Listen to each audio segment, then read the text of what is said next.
Hey guys, welcome back to my YouTube channel. My name is Michelle Fondin and I'm here with my sister, Annette Dalloo from infinitesoullove.com. Hello. So we're here to talk to you guys about how to shield yourself and protect yourself during a spiritual awakening, like protecting your energy. And this came to me because I had a very odd experience last weekend. I was thinking I had trouble with manifesting, with the law of attraction. And I went to this event and I was doing something I love doing, which is singing karaoke. I know some of you know this about me out there. And I had some very weird experiences, which I'll tell you about like after Annette tells her story. But I was telling Annette about my weird experiences. And then she told me her story and told me why I might have had that weird experience. So do stay tuned. Annette's an Akashic record reader. She is a spiritual guide. She does a whole host of spiritual stuff. So I'm going to let you tell your story, Annette. Okay, cool. What brought you to this? What brought you to this? Thank you for that awesome introduction. Thanks. So it's interesting because, a lot of times when we're, going through the spiritual awakening process, that we don't realize half the things that are happening to us are actually spiritual or energetic.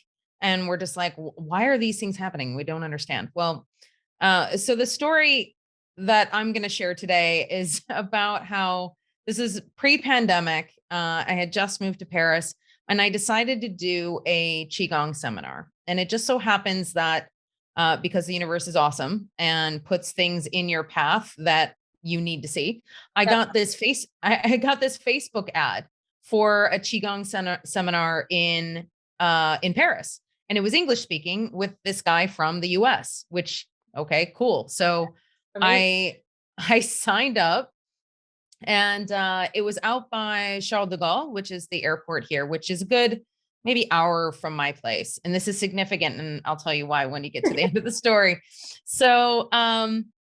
So I go to the first day of the seminar. It's amazing. It's great. It's this guy named Dr. Bob. If you are interested in Qigong at all, I highly recommend his groups and his seminars. If you're interested, let me know, let us know, and I will get you in touch.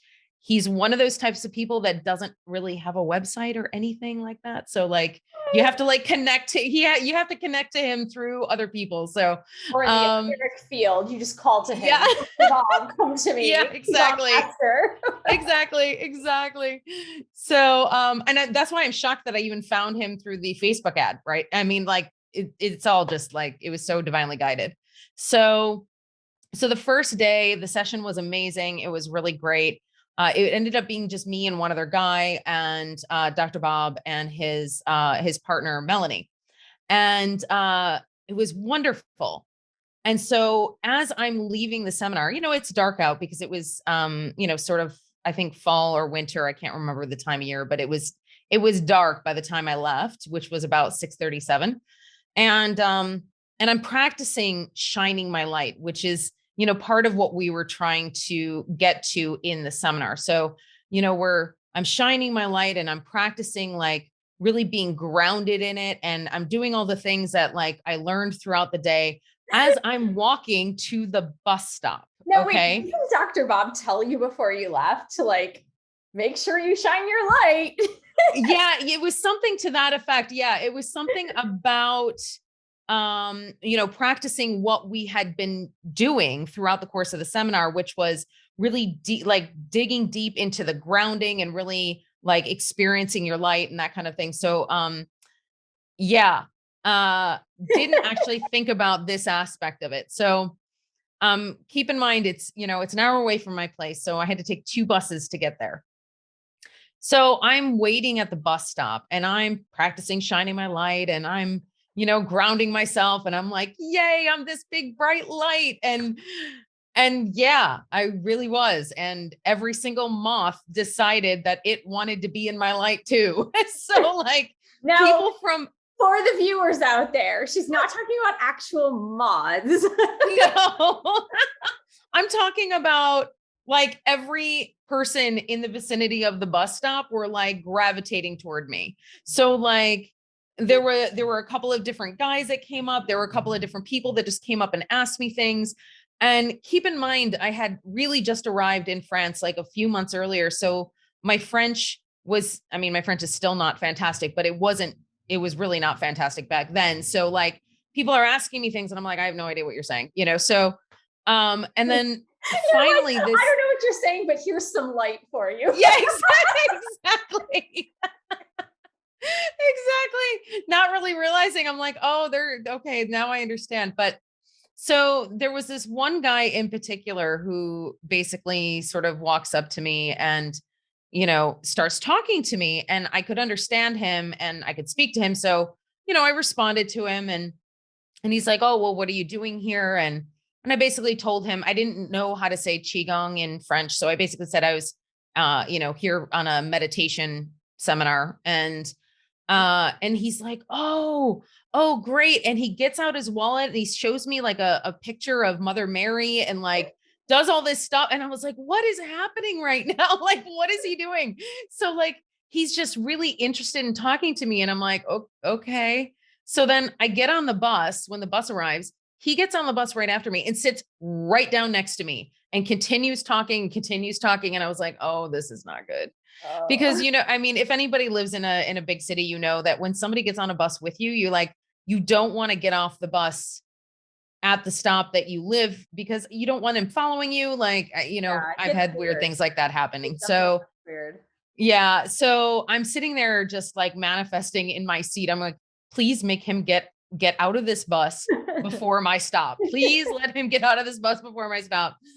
And he did. It was like, but it was a good like 30-minute bus ride. Right. So like, so basically, he's talking to me about all this stuff. And I was just like, why? Like, why? He was nice enough. He was harmless, but it was just, it got a little weird, right? Yeah, it got a little weird. So, so finally he does get off like 2 stops before I had to get off the bus. And so I was grateful for that. So the next morning I go into the second day of the Qigong seminar, and I was like, Dr. Bob, I was like, so I told him what happened, and he's just like, and so he just kind of closed his eyes and he felt into the scenario that I was telling him about. And he's like, oh, you were practicing shining your light. I was like, yeah. He goes, oh, okay. So, but you didn't put your bubble of protection around you. I was like, no. He's like, yeah, you need to do that. And I was like, what? And so like, it was so funny because he was like, yeah, I could see you. You're shining your light. You're doing a great job.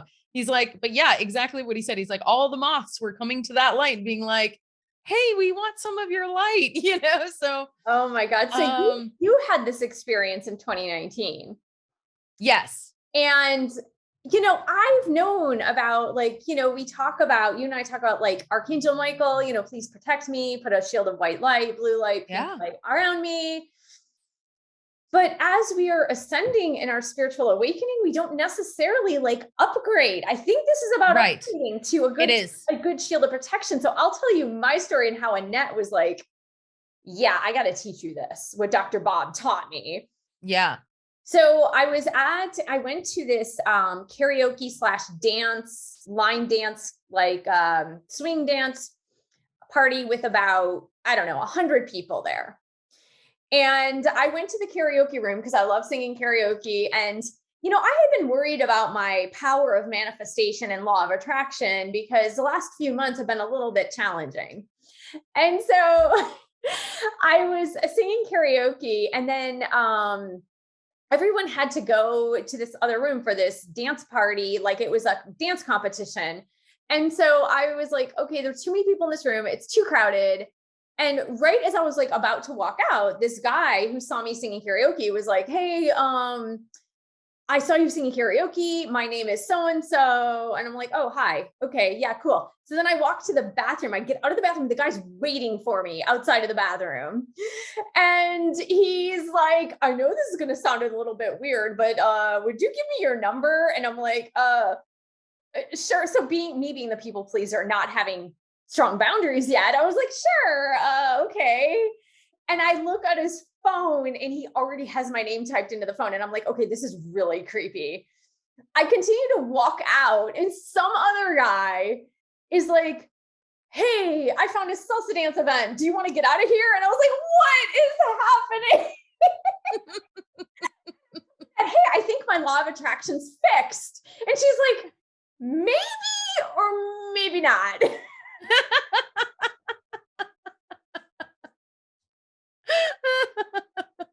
And Yeah. that leads us to every moth coming your way, because Yes. having creepy guys wait for you outside of a public bathroom's probably not the best law of attraction bit that you want.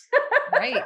Right. Exactly. Well, and I feel like there are different levels as well, kind of like what you were talking about. So, I mean, you've been going through your spiritual awakening much longer than I have, but like when I roughly started mine around 2010, really didn't know it was happening until 2015 ish. So for 5 years, I'm going through the spiritual awakening without even realizing that that's what was happening. But at the time, I was really in such like low vibration that it didn't really matter because the people who I was attracting were sort of matching my energy, and I was going through my shadow work, my dark nights of the soul, all of those things, like, sort of really going through all this work that I didn't realize that I was doing it, but I was. And so the people that were attracted to me were sort of like energy, right? Mhm. And we all know that like attracts like. So, that's fine.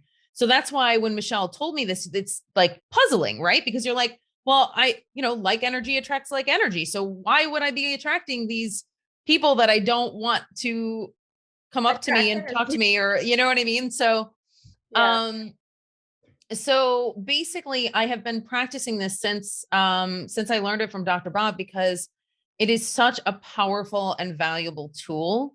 um and I will do a little meditation at the end of this video, and I'll show you how to do it. And it's super important for a lot of reasons. First, it protects your energy.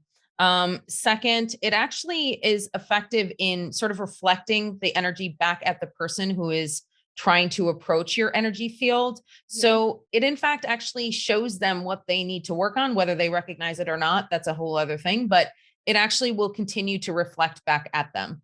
And then, in fact, it actually allows you to sort of filter. So it doesn't keep out the people who you want to be attracted to you. So people who are of like vibration or the same vibration or higher, then you'll be able to still connect with those people, but it'll just sort of keep the static out, if you will. Mhm. So I'll tell Or another people that really are quick. trying to, I think you explained too, like people that are trying to steal your energy. Yeah, exactly. So another quick story about this. I was with my friend Angie, and she's a medium, and we were doing some energy work. We were out in a park, and we noticed that, because like literally we were just sitting there with our eyes closed in meditation doing some energy work together. And I kind of opened my eyes and noticed that there were people like staring at us, and everybody was just like closing in on us almost. It was super weird. And I was just like, oh, and I was like, oh, forgot bubble of protection. Hold on. And so I closed my eyes, did the bubble of protection. And then within 5 minutes, I opened my eyes and literally everybody was gone. Nobody was looking at us. It was just like, it was so cool. I was like, ooh, I was like, I got to see that work in real time. Like that was really neat. Amazing. Yeah, so like what we might refer to as like energy vampires. I know that's not a word that people think is appropriate these days. Like, I think Mm, it's people have transpired into, using other terms, but I think that's the closest that you can get to when you're shining your light outward so brightly. People of a lower vibration that are needy, that yeah. are needing that light Yeah. will just come into your space to just take it. Now, this is a Yeah. subconscious thing, but they will come in to take it. Yeah. So Well, that's and it's not, yeah, it's not something they're doing on purpose. It's like, um, I'm trying to think. It's like, it's like air. yeah, yeah, You know what I mean? It's like if you're underwater, if you're swimming and you need to come up for a breath of air, it's almost like, yeah. That's a good analogy. Definitely. you know, Yeah, people that are at such a low vibrational frequency that they're suffering so much. yeah, that they're almost like, I need to enter into this higher vibration just to take some of it to carry with me because I can't carry this pain for any longer. Yeah, And exactly. It's like a temporary reprieve. yeah. And it's fine if you're a spiritual guru and you're in a session with somebody, for example, or Mm-hmm. you're in, you're teaching a meditation seminar, for example, like automatically that exchange is going to happen. Mm-hmm. But it's kind of like when you're out on the street and not intending to have your energy like given in exchange, that's when people can very much deplete you. And I think that's what we're talking about, right? Yeah, and there's also a difference when you're in practice. So when you're in practice, meaning that you're in a meditation seminar, if you are doing energy work, if you're in Akashic reading, whatever it happens to be, it's more of a channeling of divine source energy. So I always like to look at it as like divine source energy coming in through my crown chakra Yeah. and coming out my heart space. So Yeah. like that's how the energy channels through me. And so I'm not giving anybody my energy at all. I'm not giving away my personal light, my personal energy, right? So yeah, it's a different thing altogether, right? When you're Yeah. in those spaces. Um so it's just like, if you think about the sun, it would be like, if you consider yourself the sun, it would be like people like hanging out on your beaches, like catching your rays, you know what I mean? So it's like, um, so yeah, so putting up the bubble is very, very easy. And Michelle, if you wanted to should we go into the meditation now then? We can do that. Yeah. Oh, wait, maybe Okay. do you want to just describe it first and then we go into the meditation Yeah, or I can do that. yeah. Yeah. It's something that is super easy to do, especially if you do it often. And I don't do it every day. I probably should, but I don't. But there will be times when, let's say I'm on the metro here or something like that, and then I remember that I didn't put it up, and then I just put it up right then and there. And so it is something that is easy to do, even if you're out and about and you forget to put it up. You can literally just take a couple seconds, close your eyes, take a deep breath, and just imagine the bubble like growing around you. And there it'll be. And in fact, it's kind of like going to the gym, where the more you put up the bubble, the easier it is to put up and the longer it stays as well. So it's like the longer you do this, the easier it's going to become to leave it up. So how it works is you start off with the 3 deep breaths. And however you get into your meditative state, whatever works for you, if you already have a practice, then do what you already do. Don't try to fit something in that's not fitting for you. But this is how I do it. So I start with 3 deep breaths. I close my eyes. I get myself really grounded. So I imagine the roots coming from the soles of my feet, diving all the way down into the center of the earth. Mm-hmm. And then you just imagine your light at the center of your body. So usually I emanate that light somewhere between my heart chakra and my solar plexus. Mm-hmm. And imagine that light just getting bigger and bigger and bigger. And then the fun part comes, which is the exterior of the bubble. And you can basically make that exterior any color you really feel guided to. So if you're feeling like maybe your throat chakra needs a little bit of love, like you can put that beautiful blue energy in that bubble to like give yourself that throat chakra healing for that day. Maybe you have to have a really difficult conversation with somebody or something like that, and that's something you really want to have that extra support with, then you can add in that color. If you want to add in multiple colors, if you need some super duper help, you can add in some multi-layered colors in there and just make sure that, okay, you know what, today's an all chakra day. So let's just put them all in there and just give me that beautiful healing. Right. Yeah, So then after that, then you put on the reflective surface on the exterior of the bubble. mm-hmm. That is the upgraded part. So, Okay. My sister and I, Michelle and I have, we, like I said, we've been doing the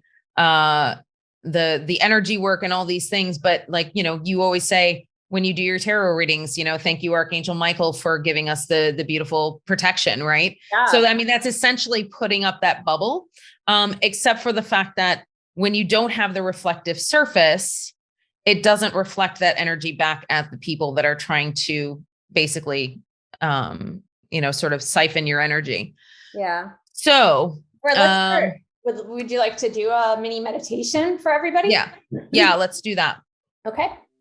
So we're going to start off with 3 deep breaths. So inhale through the nose and exhale through the mouth. So inhale and exhale. Inhale and exhale. One more time. Inhale and exhale.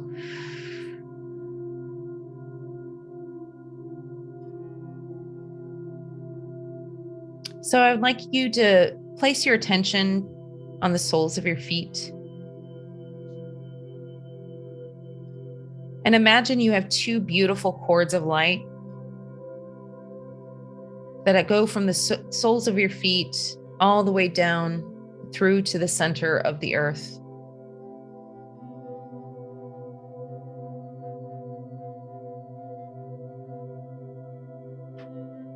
And then I would like you to place your attention at the space just between your solar plexus chakra and your heart chakra.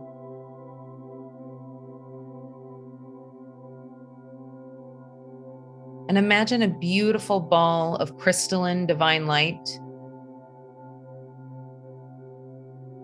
And you're going to allow that light to grow bigger.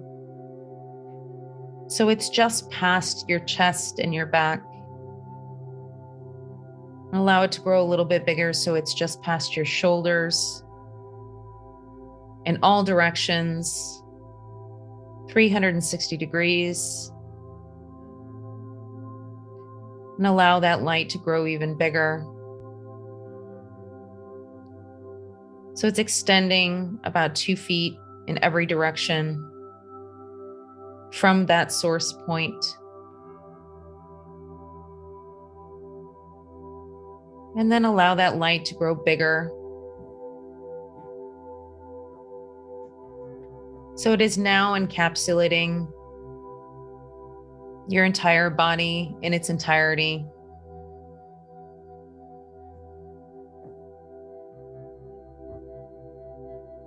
And then whatever colors you want to add to this bubble,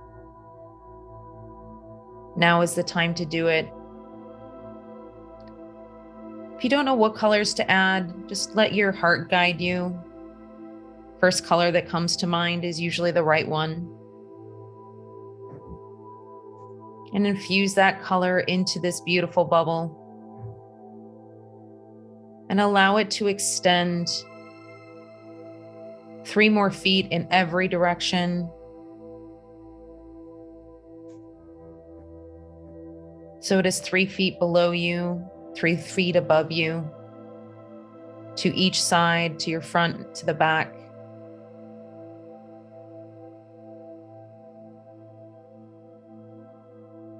And then imagine that the exterior of this bubble is a mirror. It is a reflective surface. So any energy that is a lower energy, any energy that is not of the same vibration as you, or any vibration that serves to siphon or steal your energy, will be not only repelled by the sight of this mirror, but will also protect you from their energy.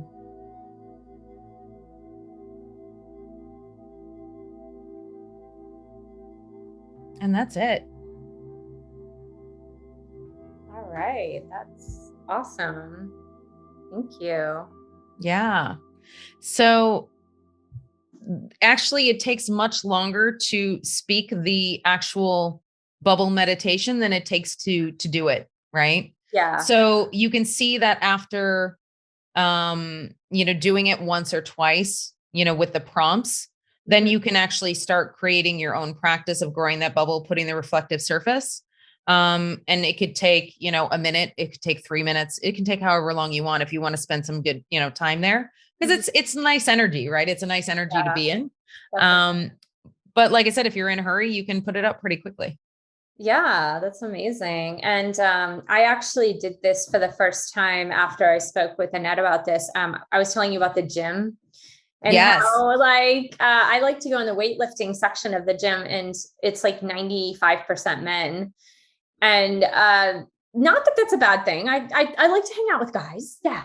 But it was more like the eyes gazing in my direction. And I was like, okay, this is getting to the point of being uncomfortable. And so I did do it. And I forgot to do it before I arrived at the gym, but I did it while I was on the elliptical machine, and it actually worked. It's like nobody looked my way after that. Yeah. Yep. It was pretty amazing how quickly it worked. Yeah. And it's nice to just, when you need to do it on the fly, it's a nice handy tool to have. Definitely. Yeah, so I would say, make sure you guys practice this on a consistent basis, especially as you're ascending and you're just more vulnerable to other people trying to come into your energetic space, for sure. Yeah, absolutely. And I think that when it comes down to it, when the right time is. So don't worry about if you haven't done it, or if, you've gone 4 days without doing it, it's not a big deal.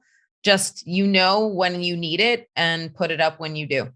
Absolutely. Well, thank you so much, Annette, for guiding us through this energy protection. Where can people find you? So people can find me at infinitesoulLove.com. You can also find me on TikTok, Instagram, Facebook, and YouTube at Infinite Soul Love 1111. Okay, and we'll put those. You should see those tags across the screen. And thanks so much. And thanks, guys, for joining us today. Thanks for subscribing to the channel. Give the video a thumbs up. It helps others to know that we're here. Yeah. You know how to support this channel. Thanks so much, and I'll see you guys next time. Bye. Bye. Thanks.